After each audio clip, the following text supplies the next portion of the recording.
partner of my labours. That was how Tiberius described Sejanus after 20 months away, months in which Sejanus had fortified the emperor's position and drawn a veil of protection around the imperial family. And it was clear to Sejanus that the greatest threat to that family came from within, from Agrippina. Everywhere she went, people died, people who, in one way or another, stood in the path of her precious son, Nero Caesar. No sooner had Agrippina returned to Rome with the ashes of Germanicus than Drusillus, Claudius's young son, was found dead in the peristyle garden, ending the alliance between Claudius and the Praetorians before it began.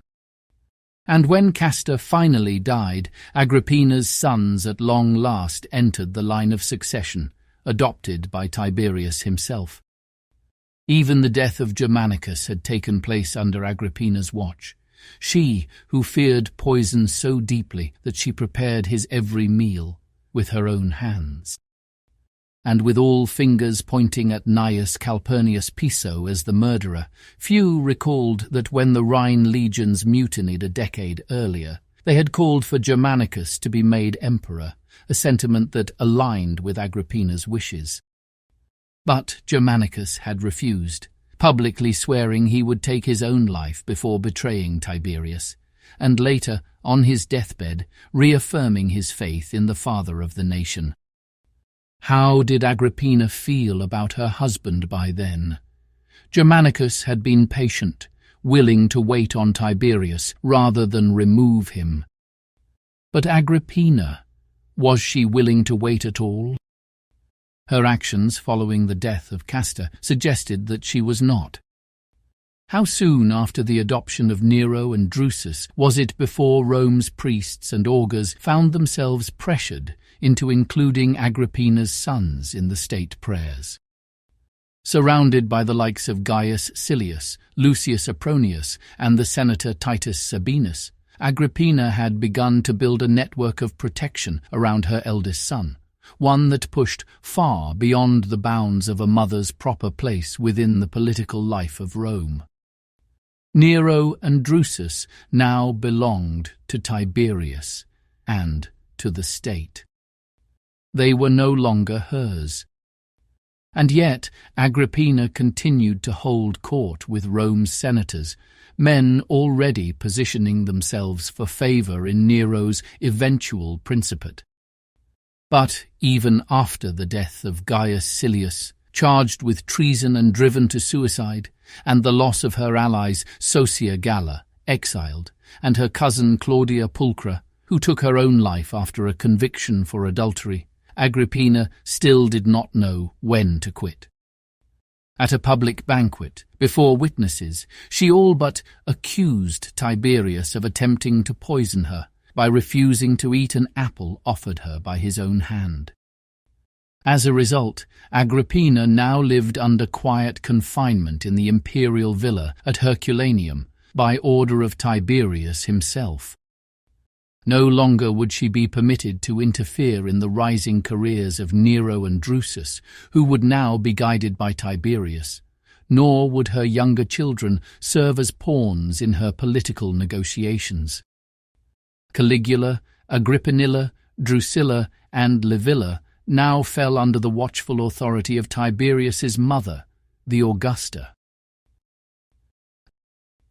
With Agrippina removed from Rome, the house of Germanicus found a new matriarch in Claudius's mother, Antonia. Even the Augusta, now nearing her 86th year, turned to Antonia, her daughter-in-law, for protection, as her own relationship with Tiberius had been strained since the trial of Piso. The second daughter of Marcus Antonius and Octavia Thurina, Antonia, a woman long regarded as the favourite niece of Augustus, wasted no time in pulling together the loose threads of her family's unity. Her grandson Caligula was soon betrothed to Junia Claudilla, daughter of Marcus Junius Silanus. Her father was the brother of Decimus Junius Silanus, who had been exiled for his affair with Julilla, Agrippina's disgraced sister. But unlike his brother, Marcus Silanus had maintained a steady friendship with Tiberius, close enough that he was able to advocate for Decimus's return from exile, even as Julilla remained isolated on the island of Tremorus. And Agrippinilla, Antonia's 10-year-old granddaughter, was betrothed to Gnaeus Domitius Enobarbus, Antonia's 28-year-old nephew, the son of her sister, also named Antonia.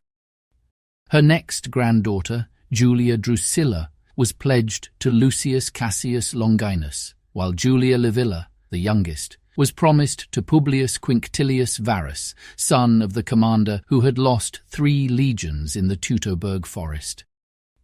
Enobarbus, Cassius, and Quinctilius, like Marcus Silanus, were trusted allies of Tiberius, and each betrothal was made with his full approval. With so many betrothals arranged to Tiberius's advantage by his sister-in-law Antonia, Sejanus saw the handwriting on the wall.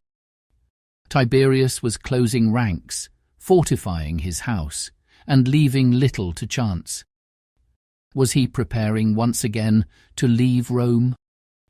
Since the death of his son Castor, Tiberius had not been himself. He was quiet, withdrawn, finished. Having adopted the sons of Germanicus and having dedicated them to the Senate, Tiberius now placed the burden of their success or failure squarely on the shoulders of Rome's conscript fathers. With the responsibility for Nero and Drusus Caesar given over to the governing body of the state, what was left for Tiberius to do except leave Rome? But that was something he could do only if the Rhine legions, who might rail against the removal of Agrippina, remained loyal. And in that matter, Sejanus could be of use. Gnaeus Cornelius Lentulus Gaetulicus, the current commander of the Upper Rhine legions, was the son of Cossus Cornelius Gaetulicus, a long-time supporter of Tiberius. More importantly, Gaetulicus was a personal friend of Sejanus. Gaetulicus had a daughter named Cornelia, who was of marriageable age.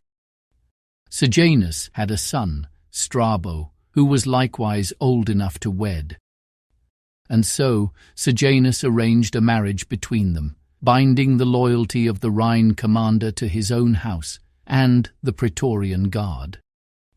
In case the Pannonian legions, still loyal to the memory of Castor, posed a threat of their own, Sejanus secured another alliance. He arranged for his sister, Aelia Catella, to marry Gnaeus Poppaeus Sabinus, the governor of Moesia, whose command bordered directly on Pannonia.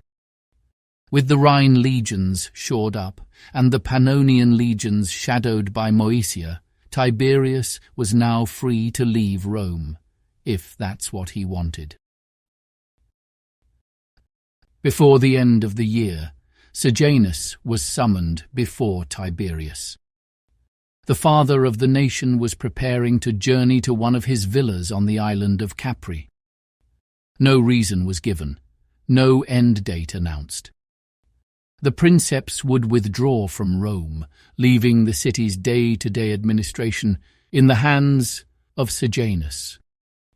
As word of Tiberius's plans spread, rumors began to fill the silence. Some whispered that Tiberius was dying. After all, he was nearing the age of 70. Others claimed that Tiberius would never again return to Rome, while a few, more dangerously, claimed that Sejanus was now to become de facto emperor. When Tiberius finally departed the capital, he did so with quiet finality. Sejanus accompanied him, surrounded by an armed escort of Praetorian soldiers. The journey was not ceremonial. There were no speeches, no send-offs from the Senate or the people. Sejanus would see the princeps, along with a small, carefully selected circle of companions, safely to the coast, and onto the ship that would carry him to Capri. When they reached the town of Terracina, Tiberius, his friends and Sejanus took up residence in the imperial villa, a spacious domus known for its beautiful grotto and natural cave decorated with marble statues of the Greek gods. Called Spelonga, this was a place long favoured for banquets and imperial feasts. However, while dining in the grotto, the earth began to tremble. As Tiberius and the others rushed toward the exit, the ceiling gave a warning crack and began to crumble. Instinctively, Sejanus threw himself over the aging princeps, shielding him from the falling debris as the mouth of the cave collapsed. It was several hours before the accompanying praetorians managed to force a passage back inside the grotto. When they entered, they found their commander still crouched over Tiberius, dust-covered, silent, and unshaken. Once again, Lucius Aelius Sejanus was a hero.